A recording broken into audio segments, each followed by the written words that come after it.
Oman visa update 2026 সাম্প্রতিক পরিস্থিতি ও তথ্যাদি। 1. ওমানের ভিসা কবে খুলবে? 2023 সালের 31 অক্টোবর থেকে ওমান সরকার বাংলাদেশি নাগরিকদের জন্য নতুন ভিসা স্থগিত করে। 2026 সাল পর্যন্ত পরিস্থিতি নিম্নরূপ: আংশিক খোলা ভিসা চলতি সুবিধা সম্পূর্ণ বন্ধ নয়, বরং নির্দিষ্ট কিছু ক্ষেত্রে ভিসা চালু আছে। পেশাদার ব্যক্তি, ডাক্তার, প্রকৌশলী, শিক্ষক, নার্স, অ্যাকাউন্ট্যান্ট, ব্যবসায়ী, ইনভেস্টর, অফিসিয়াল ভিসা, পারিবারিক ফ্যামিলি ভিসা এবং জিসিসি প্রবাসী বাংলাদেশিদের জন্য ভিজিট ভিসা চালু রয়েছে।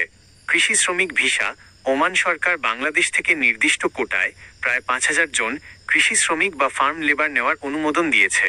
সাধারণ কাজ লেবার ভিসা: সাধারণ অদক্ষ শ্রমিক বা উন্মুক্ত কাজের ভিসা এখনো সবার জন্য পুরোদমে খোলা হয়নি। তবে দুই দেশের পররাষ্ট্র ও শ্রম মন্ত্রণালয়ের প্রতিনিধি পর্যায়ে নিয়মিত আলোচনা চলছে। দক্ষ ও নিয়মতান্ত্রিক কর্মী পাঠানোর শর্তে ধাপে ধাপে শ্রমবাজার পুরোপুরি চালুর পরিকল্পনা রয়েছে। 2. 100+ দেশের অন অ্যারাইভাল ভিসা মুক্ত তালিকায় বাংলাদেশের নাম নেই কেন?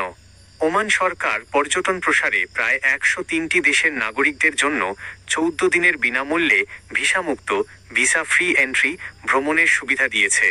তবে সেখানে বাংলাদেশ না থাকার প্রধান কারণগুলো হল ওভারস্টে বা অবৈধ হয়ে পড়ার ঝুঁকি, অতীতে ভিজিট বা ট্যুরিস্ট ভিসায় ওমানে গিয়ে নির্দিষ্ট মেয়াদ শেষে না ফিরে অবৈধভাবে থেকে যাওয়া, ওভারস্টেইং এবং কাজ খোঁজার প্রবণতা বেশি দেখা গেছে। শ্রমবাজার সংস্কার নীতি: ওমান তাদের অভ্যন্তরীণ শ্রমবাজার নিয়ন্ত্রণ ও অনিয়মিত প্রবাসীদের হার কমাতে বেশ কিছু দেশের ওপর কড়া ভিসা নিয়ম আরোপ করেছে। আর্থিক ও ভ্রমণের শর্তাবলী: ওমানের মুক্ত ভিসা তালিকায় সাধারণত যেসব দেশ অন্তর্ভুক্ত সেসব দেশের পর্যটকদের আর্থিক সচ্ছলতা, রিটার্ন টিকিট ও দেশে ফেরার নিশ্চয়তার হার পর্যালোচনা করে অনুমোদন দেওয়া হয়। যে কোনো ভিসার জন্য আবেদন করার আগে ওমান পুলিশ বা অনুমোদিত দূতাবাসের অফিসিয়াল মাধ্যমে ভিসা ক্যাটাগরি ও কাগজপত্র যাচাই করে নেওয়া উচিত।